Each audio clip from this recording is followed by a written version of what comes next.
И то во Германија, брат, на 20 години. Брате, јас ко ги најдов тие ютубери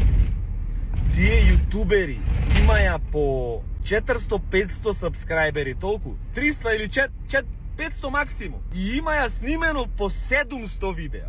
Значи, тој имаше 700 видеа направено човеков.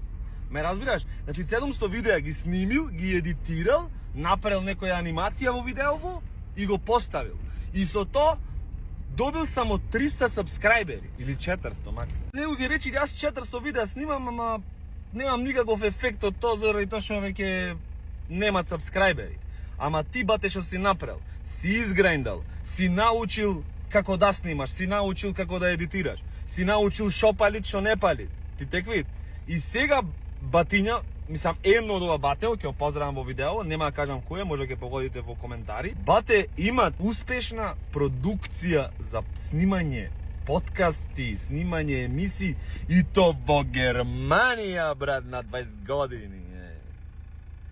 Тоа е, брат, то грајндање, зашто грајндањево немат никогаш да не ти се исплати, да знаеш.